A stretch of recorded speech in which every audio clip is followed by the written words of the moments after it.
భక్తి సమాచారం. వాట్సాప్ ఛానల్లో జాయిన్ అవ్వండి. అన్ని విశేషాలు ఎప్పటికప్పుడు తెలుసుకోండి. గురుగారు, ఇరుముడి కట్టు శబరిమలైకి అభిషేకం మణికంఠునికి అంటూ ఉంటాం. మరి ఇరుముడి కట్టు అనే దాని ప్రత్యేకత ఏంటండి? பள்ளிக்கட்டு శబరిమలైకి కళ్ళుం ముళ్ళుం కాలుకు మీద ఇరుముడి పళ్ళికట్టు అంతా ఒకటే.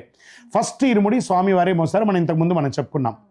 ఈ స్వామివారిని చూడడానికి వెళ్ళాలంటే ఇరుముడి అంటే ఏంటి, అసలు ఇరుముడి కట్టు ఏంటి, ఇరుముడిలో వాడే ద్రవ్యాలంటే దాన్ని ఎలా వాడాలి, దాని ప్రాముఖ్యత ఏంటి అని అంటే, మనం మాల వేసుకున్న తర్వాత మనం చెప్పాం కదా, గురుస్వామి దగ్గరికి రేపు యాత్ర ఉందంటే గురుగారు పిలుస్తారు.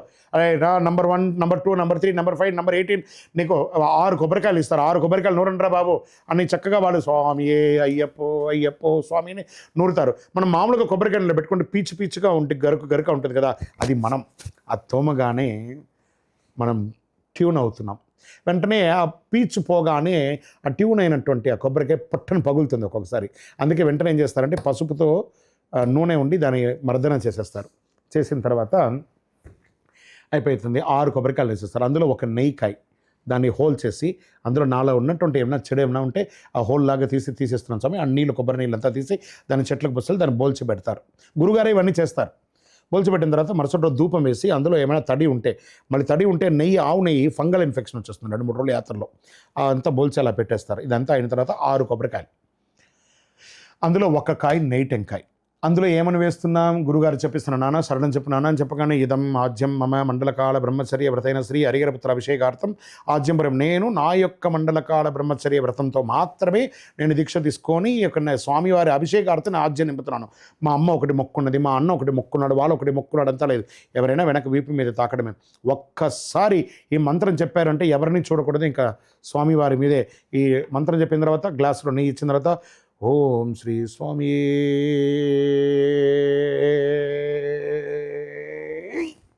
ఒకటే కూతుతో ఆ నెయ్యి నిండాలి. దానికి ప్రాక్టీస్ చేయండి. వెంటనే ఒక డక్కను వేసేస్తారు.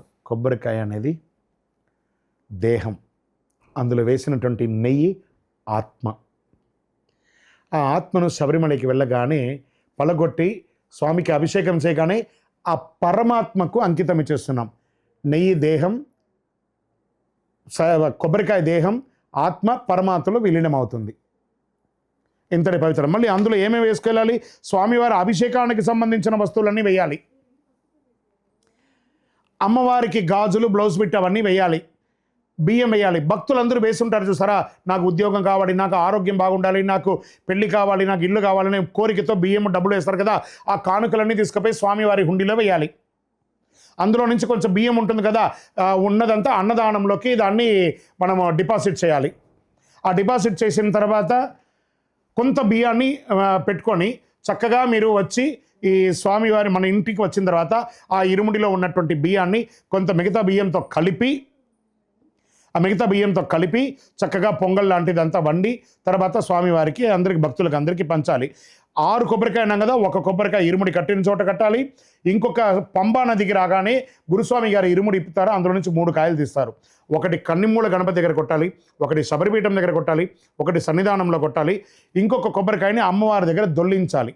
ఎందుకు దొల్లించాలి, అది అమ్మవారు ఇక్కడ ముక్కంటి వాడు రుబ్బేసి ఉంటాం కాబట్టి శివుడిని అమ్మవారి ముందర పలగొట్టగలదు. అలా దొల్లించి మనం దొల్లించేటప్పుడు మన శరీరం కంప్లీట్గా యూ బెండ్ అవుతుంది.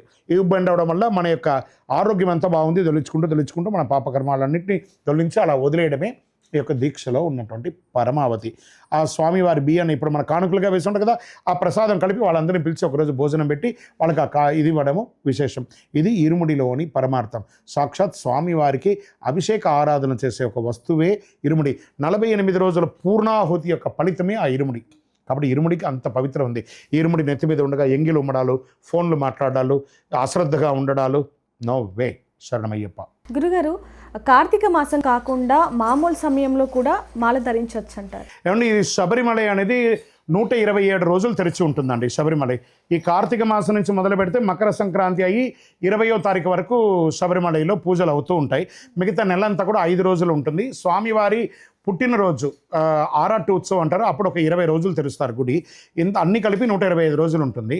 ఈ కార్తీక మాసంలోనే మాల వేసుకోవడానికి ఒక విశిష్టత ఉంది ఏమంటే, శివ విష్ణువుల యొక్క సమ్మేళనమైనటువంటి మాసం కార్తీక మాసం, ధనుర్మాసం. ఇప్పుడు మాల వేసుకోవడం, ఈ ఉష్ణేన శీతలం అన్నట్టుగా కార్తీక మాసంలో మాల వేసుకోవడం వల్ల చన్నీటి స్నానం చేస్తాం, శరీరంలో ఉన్న ఉష్ణం పోతుంది. భూశయనం చేస్తాం, చల్లగా ఉన్న చోటలో ఈ యొక్క భూమికి అట్రాక్షన్, గ్రావిటీ మొత్తం గుంజుకుంటుంది కదా, నెగటివ్ అంతా పోతుంది. చెప్పులు లేకుండా నడుస్తాం, ఒక్కొక్కసారి అక్కు ప్రెషర్ అవుతుంది. మిగతా టైంలో మనం ఏసీలు ఇంకోటి వేసుకున్నా కూడా మనం ఉండలేం. కార్తీక మాసంలో చాలా చలి, ఐసు గడ్డగట్టే అంత చలిలో మనం ఇలా ఉండడంలో మన శరీరం ఒక రొటీన్కి అలవాటు పడుతుంది, ఒక ఆరోగ్య శైలికి అలవాటు పడుతుంది. కాబట్టి ఈ కార్తీక మాసంలో మాల వేసుకుంటే మంచిది. మిగతా టైంలో వేసుకోకూడదని రూల్ లేదు, ఈ సమయంలో వేసుకుంటే మంచిది అని ఉంది. శరణమయ్యప్ప. For more videos like this, subscribe Big TV channel.